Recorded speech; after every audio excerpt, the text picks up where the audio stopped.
ஒரு ராஜா ஊரெல்லாம் சுற்றி பார்த்துட்டு வரலாம்னு ஒரு நாள் புறப்பட்டு போனார்.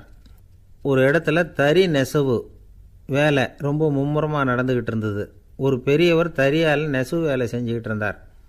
பக்கத்தில் ஒரு அழகான பொண்ணு உட்காந்து நூலை சுற்றிக்கிட்டு இருக்குது. ராஜா அந்த பெரியவரை பார்த்து யார் இந்த பொண்ணுன்னு விசாரித்தார். ராஜா அப்படி கேட்டதும் அவருக்கு ரொம்ப பெருமையாக போயிட்டுது. ஏன்னா உட்காந்துருந்தது அவரோட மகள். அரசே, இது என்னுடைய மகள். இவ வேகமாக நூல் திரிக்கக்கூடியவள். வைக்கோலை எடுத்து இவ திரிச்சா கூட அது எல்லாம் பவுனிழையாக வெளியில் வரும் அப்படின்னு ஒரு ராசி இவளுக்கு அப்படின்னு ரொம்ப பெருமையாக ராஜா கிட்ட சொன்னார்.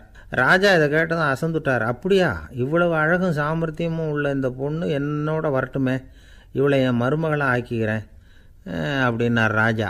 அந்த பெரியவருக்கு ஒன்றும் புரியல. ஏதோ கொஞ்சம் பெருமையாக சொல்ல போவ அது இப்படி ஆயிட்டுதே அப்படின்னு கவலைப்பட்டார். இருந்தாலும் ராஜா பேச்ச தட்ட முடியுமா, மகளை அனுப்பி வச்சுட்டார். ராஜா அந்த பொண்ணை அரண்மனைக்கு அழைச்சிட்டு வந்தார். அங்கே ஒரு அறையில் வச்சு பூட்டி விட்டார். அந்த ரூமு நிறைய வைக்கோலை கொண்டாந்து போட்டு அடைச்சாங்க. 3 ராட்டைகள் வேற வச்சுருந்தாங்க. நாளைக்கு பொழுது விடியறதுக்குள்ளே நீ இந்த வைக்கோலையெல்லாம் தங்க இழைகளாக மாற்றி காட்டணும். நாளைக்கு காலம்புறம் வந்து நான் இந்த அறை கதவை திறப்பேன்.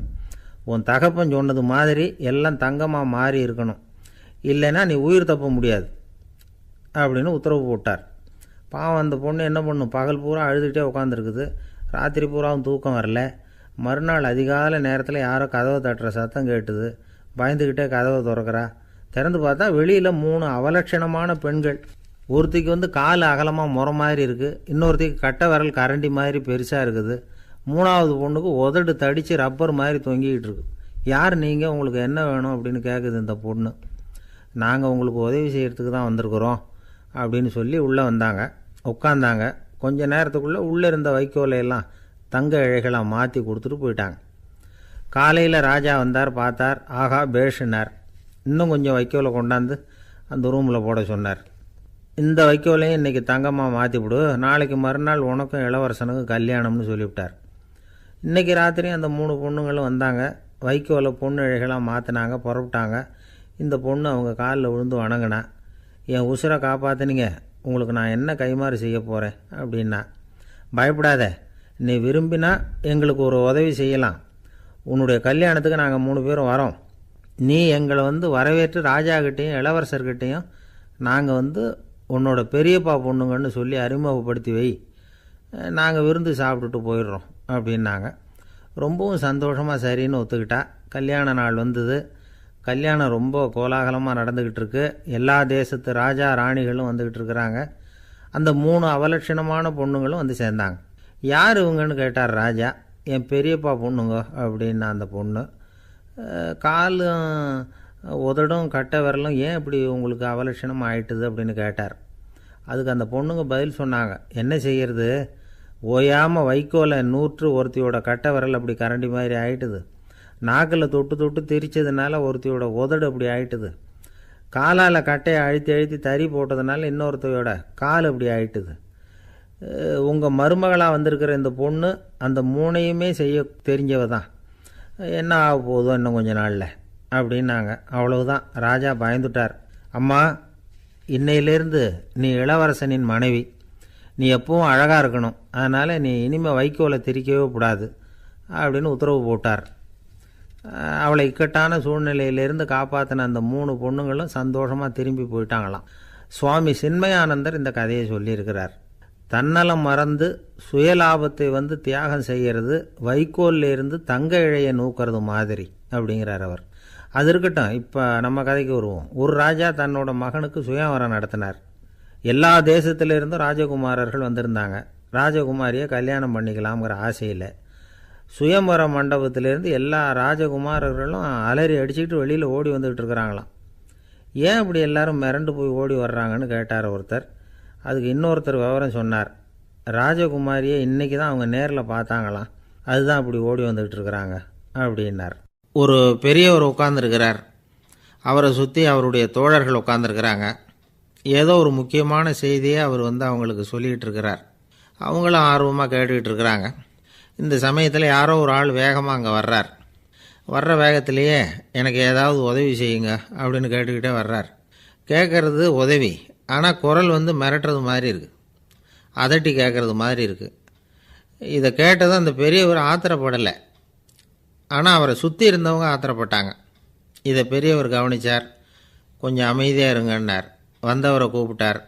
அவருக்கு சில பொருள்களை கொடுத்தார். என்னங்க இப்போ உங்களுக்கு மகிழ்ச்சி தானே அப்படின்னார். ஆ அப்படின்னு அலட்சியமாக அவர் சொல்கிறார். நான் உங்களை நல்ல முறையில் நடத்தினேன்னா அப்படின்னு கேட்குறாரு அவர் மறுபடியும். அதெல்லாம் ஒன்றும் இல்லை அப்படின்னு சொல்லி அவர் சொல்லிகிட்டு இருக்கிறாரு. குரலில் கடுமை குறையில. சுற்றி இருந்தவங்களால் இதை பொறுத்துக்க முடியல. கோபத்தோடு அவரை நோக்கி நெருங்க ஆரம்பித்தாங்க. பெரியவர் அவங்களையெல்லாம் தடுத்து நிறுத்தினார். வந்தவரை வாங்க என்னோட அப்படின்னு சொல்லி அழைச்சிட்டு போனார். வீட்டுக்கு போனார். அங்கே போனதும் இன்னும் சில பொருள்களை எடுத்து அவர்கிட்ட கொடுத்தார். இப்போ திருப்தி தானே, நான் உங்ககிட்ட நல்ல முறையில் நடந்துக்கிட்டேனா அப்படின்னார். அவர் முகம் இப்போ தான் கொஞ்சம் மலர்ந்தது. ரொம்ப நன்றி, இறைவன் உங்கள் குடும்பத்துக்கு எல்லா நன்மைகளையும் செய்வான் அப்படின்னு சொன்னார். இதே வார்த்தைகளை என்னுடைய தோழர்கள்கிட்டே சொல்லிட்டீங்கன்னா அவங்க கோபம் தணிஞ்சிரும். வர முடியுமான்னார். கண்டிப்பாக வர்றேன் அப்படின்னாரு. மறுநாள் காலையில் அந்த இடத்துக்கு வந்தார். அதே மாதிரி சொல்லிவிட்டு அவர் போயிட்டார். தோழர்கள்லாம் ரொம்ப வியப்போடு பெரியவரை பார்த்தாங்க. அந்த பெரியவர் தான் நபிகள் நாயகம். அவர் சொன்னார், ஒருத்தன் ரொம்ப ஆசையாக ஒரு ஒட்டகத்தை வளர்த்துக்கிட்டு வந்தான்.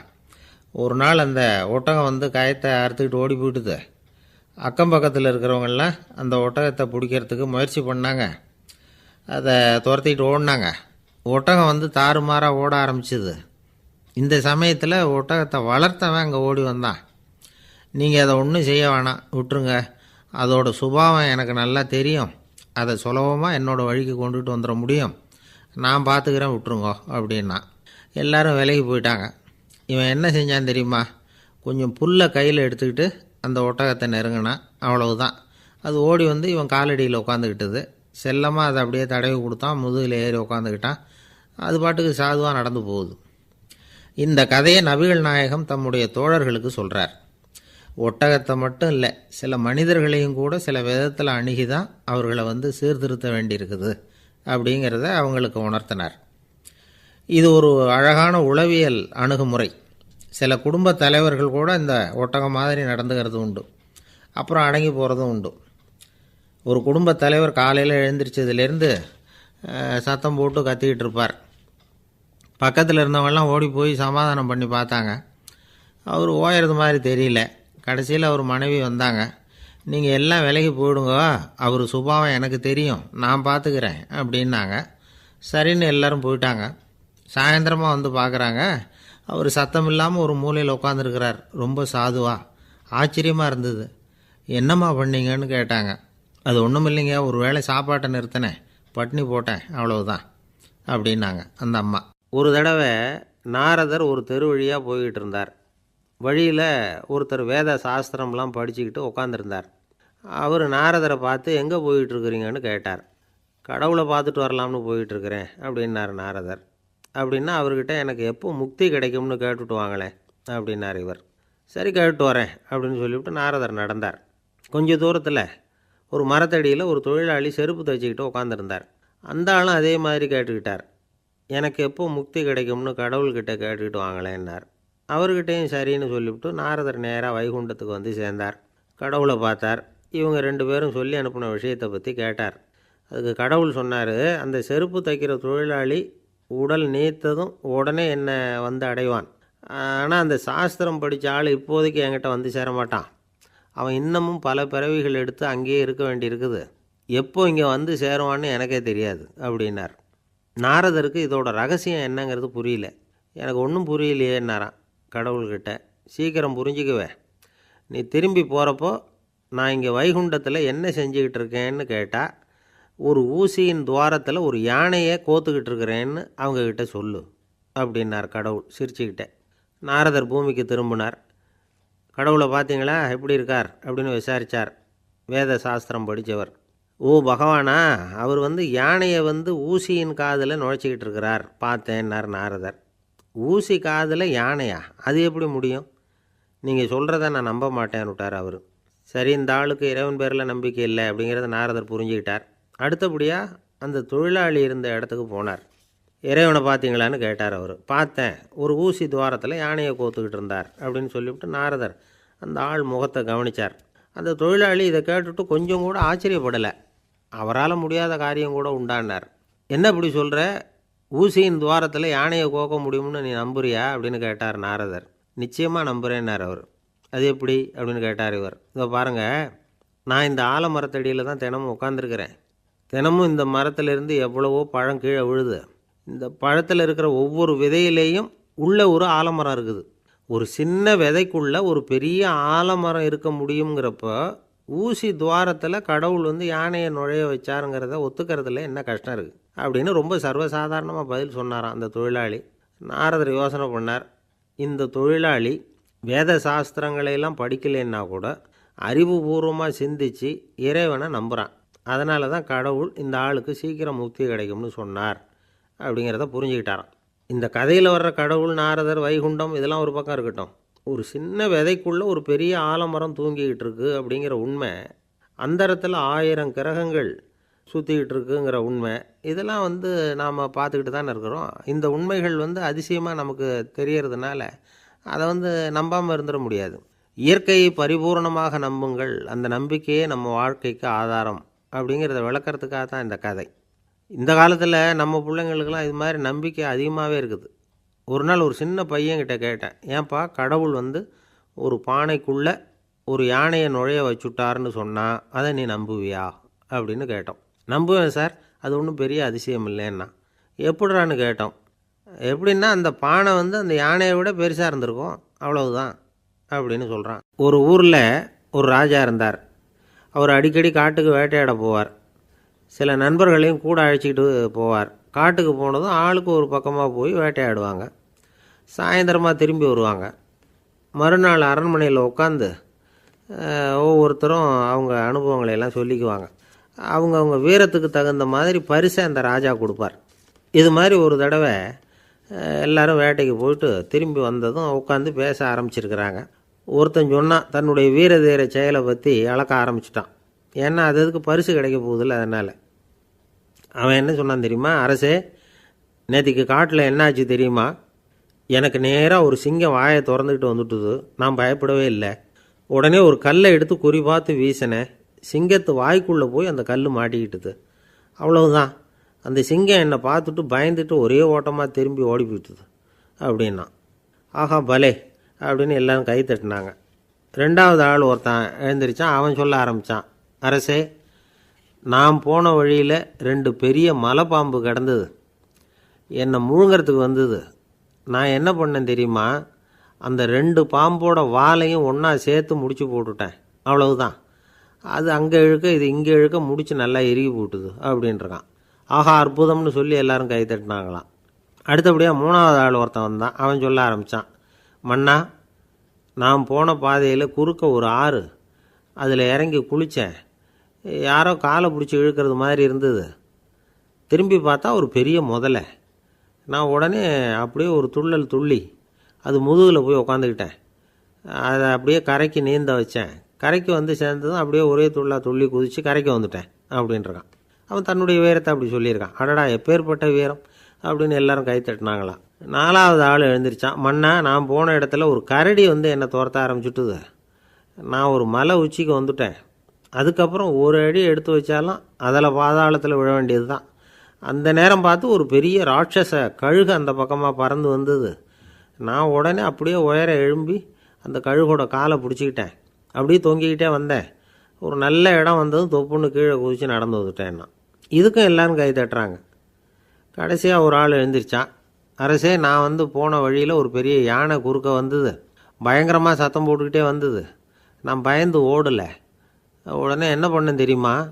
அந்த யானையோட வாலை பிடிச்சி தூக்கினேன். தலைக்கு மேலே தூக்கி கரன்னு சுற்றினேன். வேகமாக சுற்றி வீசி எறிஞ்சேன். அவ்வளவுதான். அதே ஸ்பீடில் அந்த யானை மேலே போக ஆரம்பிச்சுட்டுது. இன்னும் கூட அது போய்கிட்டே தான் இருக்குது, கீழே விழவே இல்லைன்னா. இதை கேட்டதும் ராஜாவுக்கு கோபம் வந்துட்டுது. என்ன முட்டாள்னு நினச்சிக்கிட்டு பேசுகிறியா? யானையை நீ வாலை பிடிச்சி தூக்குன, அதை நான் நம்பணுமா அப்படின்னார். உடனே இவன் பணிவாக பதில் சொன்னான், அரசே, ஒரு சிங்கத்து வாயில் கல் மாட்டிக்கிட்டதை நம்புறீங்க, மலைப்பாம்பு வாலை பிடிச்சி முடிச்சு போட்டதை நம்புறீங்க, முதல்ல முதுகில் சவாரி பண்ணதையும் நம்புறீங்க, கழுகு காலை பிடிச்சிக்கிட்டு பறக்கிறதையும் நம்புறீங்க. அப்படி நம்புறப்போ நான் சொன்னதை மட்டும் நம்பக்கூடாதா அப்படின்னு கேட்டானான். பொய் சொன்னவங்கெல்லாம் தலையை தொங்க போட்டுக்கிட்டாங்களாம். ராஜா அவங்கள பார்த்து சொன்னாராம், நீங்கள் எல்லாரும் என்னை முட்டாளாக்கியிருக்கிறீங்க. கடைசியாக பேசின இவன் தான் எனக்கு உண்மை எது பொய் எதுங்கிறத புரிய வச்சிருக்கிறான். இவன் தான் உண்மையான தைரியசாலி அப்படின்னு சொல்லி அவனுக்கே பரிசையெல்லாம் கொடுத்து பாராட்டினாராம். இப்படி ஒரு கதை. உண்மையை நிலைநாட்டுகிறவன் தான் உண்மையான வீரன் அப்படிங்கிறத இதிலிருந்து நாம் புரிஞ்சுக்கணும். இந்த காலத்துல எல்லாம் பொய் சொன்னால் தான் பிழைக்க முடியுங்கிறது ஒரு சில பேரோட நம்பிக்கை. ஒரு அப்பாவுக்கு தன் மகனுக்கு பொய் சொல்ல தெரியலையேங்கிற கவலை. பொய் சொன்னால் தான் இந்த உலகத்தில் பிழைக்கலாம், ஆனால் இவனுக்கு அது தெரியலையே, அதனால் இவனை அழைச்சிட்டு போய் நடுக்கடலில் விட்டுட்டு வந்துடுவோம் அப்படின்னு அழைச்சிட்டு புறப்பட்டான். கடற்கரைக்கு போனான். மகனுக்கு சந்தேகம், எங்கேப்பா என்னை அழைச்சிட்டு போகிறேன்னு கேட்டிருக்கான். கடலில் மீன் பிடிக்க கற்றுக் கொடுக்க போகிறேன் உனக்கு அப்படின்னானா. நான் ஏற்கனவே மீன் பிடிச்சிட்டேனேன்னானா இவன் மகன். எங்கே அதுன்னு கேட்டிருக்கான் அப்பங்காரன். சுட்டு சாப்பிட்டுட்டேன்ருக்கான் புள்ள. அப்பங்காரன் பார்த்தான், சரி நம்ம புள்ள பொழைச்சிக்கோ அப்படின்னு சொல்லி திருப்பி அழைச்சிட்டு வந்துட்டானா. ஒரு ஆள் அசையாமல் கிடக்கிறார், அவர் இருக்காரா போயிட்டாராங்கிறத எப்படி முடிவு பண்ணுறோம்? அவர் மூக்குக்கு முன்னாடி புறங்கையை வச்சு பார்க்குறோம், மூச்சு வருதா இல்லையா அப்படிங்கிறத கண்டுபிடிக்கிறதுக்காக. மூச்சுங்கிறது அவ்வளவு முக்கியமான ஒரு விஷயம். சுவாசம் இல்லைன்னா எதுவுமே இல்லை. நம்ம பூமி இருக்க அது கூட சுவாசிக்குதுங்கிறத சோவியத் விஞ்ஞானிகள் கண்டுபிடிச்சிருக்கிறாங்க. பூமிக்கு மேலே இருக்கிற மண் அடுக்கில் காற்றில் உள்ள ஆக்சிஜன் ஆக்சிகரணம் அடையுது அப்படின்னு தான் இதுவரைக்கும் எல்லோரும் நம்பிக்கிட்டு இருந்தாங்க.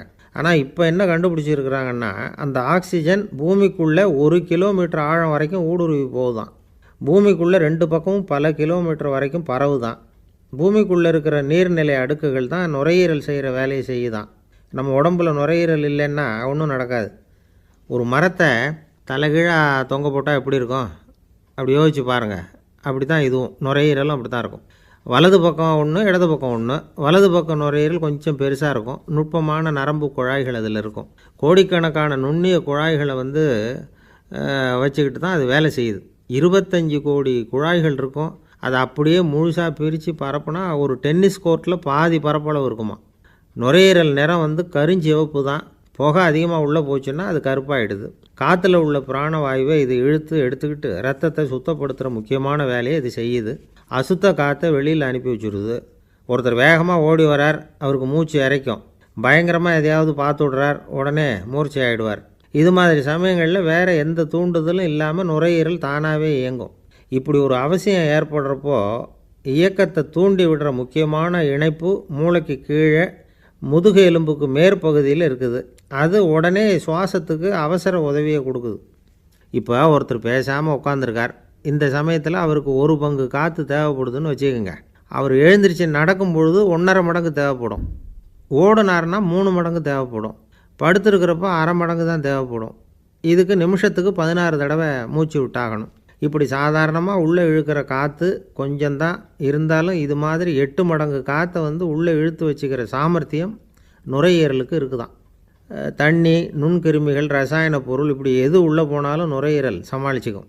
30 வருஷமாக விடாத புகை பிடிக்கிறவர் தொடர்ந்து உள்ளே அனுப்பி வைக்கிற புகையை கூட சமாளிக்குதுன்னா பார்த்துங்களேன். உள்ளே போகிற புகை நுட்பமான சுவாச முடிச்சுகளை அழிச்சு விடுது.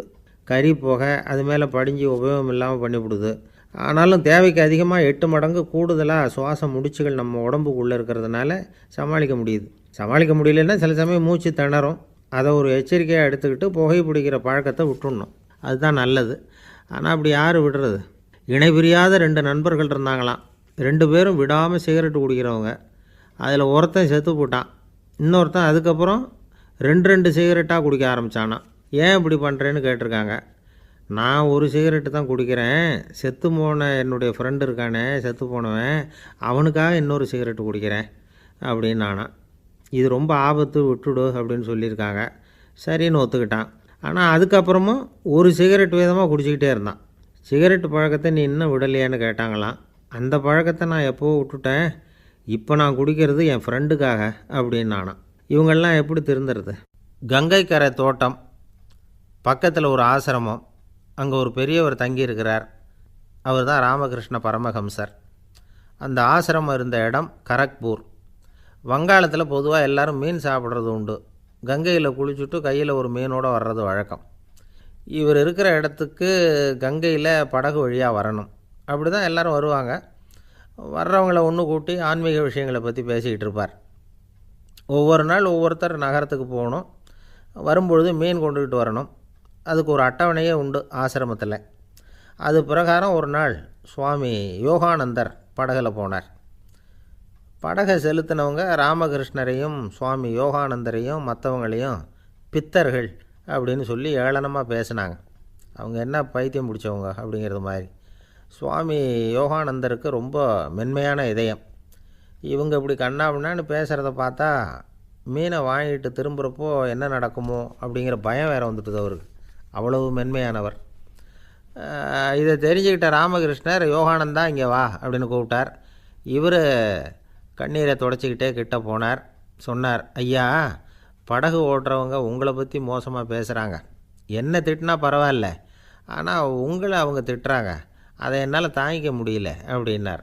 இதை கேட்டதும் ராமகிருஷ்ணருக்கு கோபம் வந்துட்டு தான்.